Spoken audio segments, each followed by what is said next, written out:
Hey everybody, welcome back to Jeff Bull Central. We're checking out Hellblade II, Senua's Saga. I guess a week and a half ago, I did a I did a recovering schizophrenics review of the first Hellblade. That is because I am schizoaffective. I have schizoaffective disorder, which is a form of schizophrenia, which is what Senua here suffers from in these games. And I actually got to play that game for the first time about a week and a half ago fully because back when it originally came out, I was suffering from psychosis and it was a little too hardcore for me to play. It was really triggering to my symptoms, okay, basically. So I played it last week and a half ago, reviewed it, and I said I was going to review this one, and lo and behold, here we are. I just finished it maybe about 2 hours ago. It is not a lengthy game by any stretch of the imagination. It took me about 5 or 6 hours, maybe. It is an excellent game. It's an excellent video game. I'm going to talk about first the game, the quality of the game, give you my review as best as I am able as a regular participant of the YouTube culture, and then as a schizophrenic participant of the YouTube culture. I'm going to talk about the mental health aspect of it, as far as I understand that, being a sufferer and having had a really bad psychosis, all that stuff. So that's the plan. We're going to stick to it. So as a game, Hellblade 2, here's the thing about it. It tends to beef up and improve, okay, all the stuff that I would have improved, okay, from the first game if I were a game developer, if I were as smart as a game developer and I could actually do this as a job instead of critiquing the product. Except for it shortchanges the combat, which was the best part of the first game. So let me restate that. Everything is better except for the thing that was the best thing, which is slightly, I don't want to say worse, but it's different. They took a slightly different approach to the combat, and to my mind, and this is going to make, I have a feeling this is going to be kind of like a dividing line in the fandom, but to me it's a little inferior to the original because I liked facing off against multiple opponents at once. It kept the challenge higher. Now you are locked in and channeled into one opponent at once, at one time. They make you focus on one opponent. When you defeat them, they spin the camera around and you're locked into another. There's no multiple opponents anymore. Similarly, there's no bash button. There's no real charge and attack mechanic. There is, but it's less pronounced. And the thing that really made the Hellblade combat, the first one, to my mind, was the parrying system, which isn't much of a system. It's just the timing of pressing the right bumper, okay, to parry. In this game, parrying, the window is narrower, much, much, much narrower, so that actually dodging is more efficacious in a combat scheme than is parrying.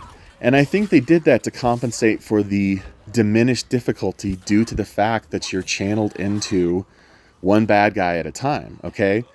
So take that for what you will. That's the story on the combat, and to my mind it is slightly inferior. It's not quite as fun. That's how I judge inferior. It's still good, but to my mind, that was the best thing about the first Hellblade. Now, the second thing that was most notable about the first Hellblade were the puzzle-solving sections. And this game improves on the puzzle-solving sections pretty substantially. First of all, it's not just matching symbols, and thankfully there's really only two or three major segments of symbol matching in the whole thing. And even that symbol matching is improved, which is nice. They've made it a little bit more complicated, added a couple more wrinkles, or one more wrinkle, I should say. There's also a reality distortion altering kind of thing where you use your focus button, which is the left trigger, to focus on these little orbs that kind of switch reality back and forth. And you do different puzzles with that. There's a cool torch and sword puzzle. There's some cool stuff happening in the puzzles. So the puzzles are more diverse and slightly more complex. The story is actually a story, even though it's still a psychotic episode happening, and this poor woman is constantly enduring psychotic episodes, Except for the fact that her voices this time around, her hallucinations are actually kind of much more helpful, which I'll talk about later when I start talking about how this game feels to me as a actual schizophrenic myself. The story is mostly aided by the fact that she's got side characters with her. Look at these two guys here. These are two of the more prominent side characters. There's a third that are actually your allies, and they're real people, which is nice. They're not hallucinations, as it turns out. So in the first game, pretty much it was just one long trip. It was one long psychotic episode without real people in it, basically. And now Senua is interacting with people. And it's nice because it keeps the flow going. And what's really cool about it is she is coming in and out of the psychotic dream all the time, and they're still there doing their thing. So it works. And it's a stronger story because it's actually a story. And the environments are a lot nicer too because, frankly, there's more to see. It's more diverse locations. And it's not so hemmed in. I mean, it is. It's still a very channeled experience, but the expansiveness of the visuals of the world. Let's talk about the visuals.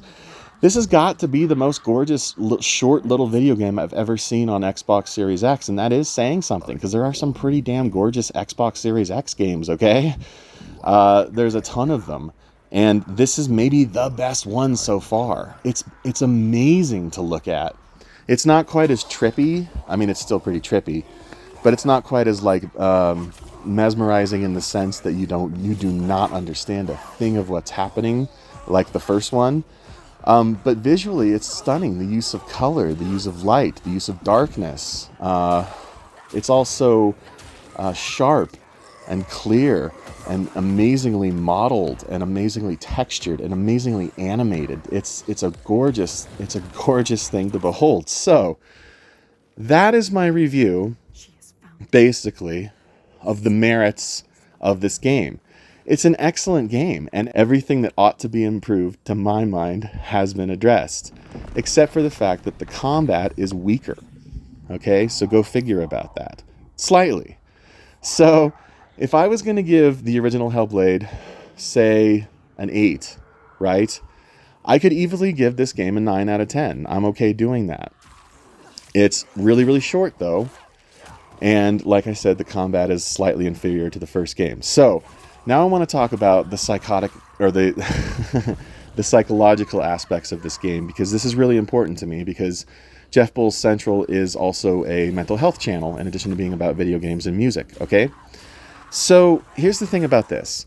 The fact that the Furies, which is what the kind of Viking Norse mythology wants the voices to be, because, throughout time, schizophrenia was understood to be a malady of spiritual beings kind of entering your body. That's just what they were. Demons, basically. Furies. The jinn. Genies, whatever it is.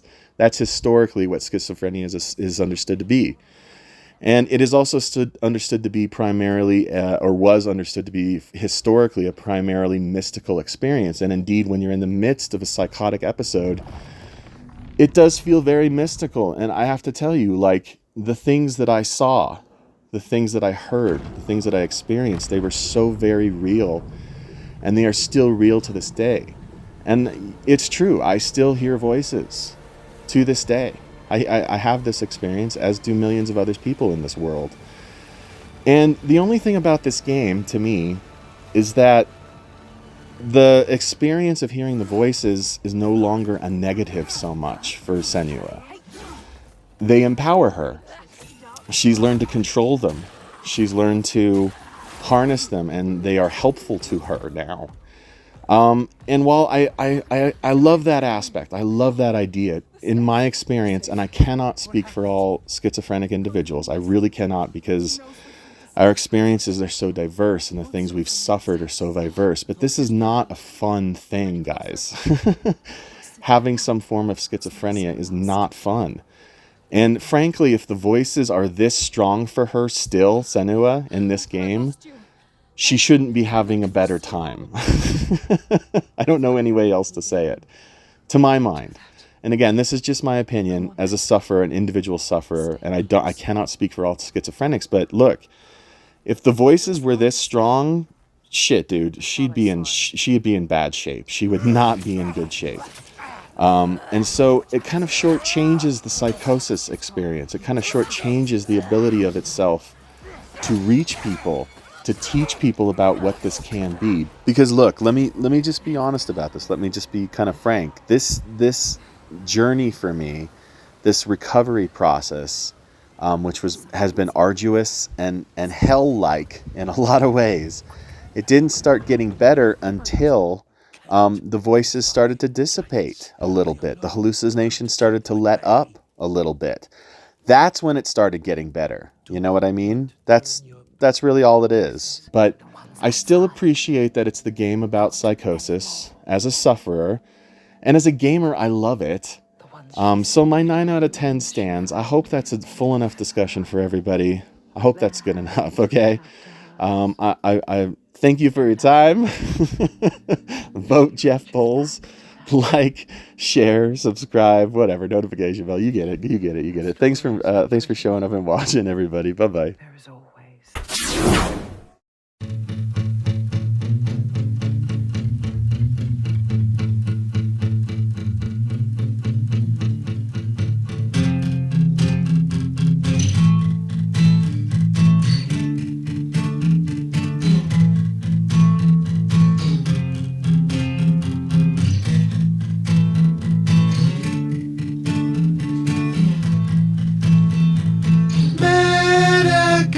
School when I was 9,